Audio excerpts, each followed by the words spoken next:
কি লোভ লাগছে তো লাগারই কথা, কেন বলো তো? এক হাঁড়ি বিরিয়ানি, আর যা গন্ধটা বেরিয়েছে না কি বলবো।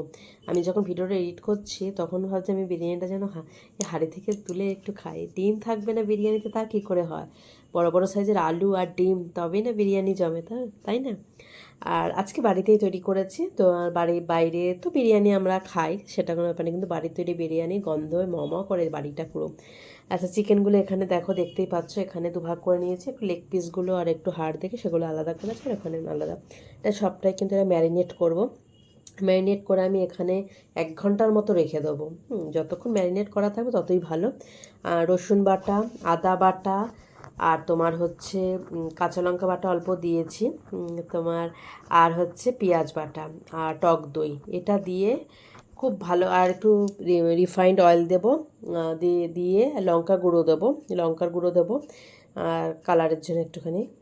তোমার হচ্ছে এটা দিয়ে খুব ভালো করে কিন্তু এটা ম্যারিনেট করে তোমার 1 ঘন্টা মতন আমি রেখে দিয়েছি। যতক্ষণ ম্যারিনেট করা থাকবে ততই ভালো। এটা মাংসটার মধ্যে পুরো মশলাগুলো না ঢুকে যায়। এদিকে বেরেস্তা করব, আর এদিকে ডিম সেদ্ধ বসিয়ে দিয়েছি। বেরেস্তা ভাজার সময় আমি কি করি, পেঁয়াজের মানে যখন আমি কড়াতে দিয়ে দিই তার মধ্যে আমি করে দিই, তোমার হচ্ছে একটু কর্নফ্লাওয়ার দিয়ে দিই, তাহলে মুচমুচে হয়।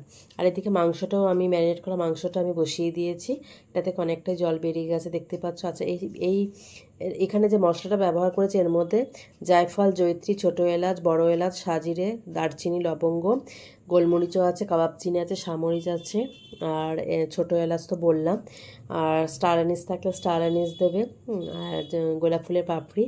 আচ্ছা, আমি আর ম্যারিনেট করাটা আমি এই মশলা ভেজে গুঁড়ো করে নিয়েছি। ডিম সেদ্ধ এদিকে হয়ে গেছে। আর এদিকে আমি হাঁড়িতে যে লেয়ারের পর দিয়েছি সেটা আমি আর দেখালাম না, কারণ লেয়ারটা সবাই জানো, ওই জন্য আমি আর দেখালাম না ওটা। প্রথমে আগে চিকেনটা দিয়ে দিয়েছি, তারপরে রাইসটা দিয়েছি, তারপরে আমি মশলা পেঁয়াজ ভাজা এগুলো দিয়ে ওপরে ঘি দিয়েছি।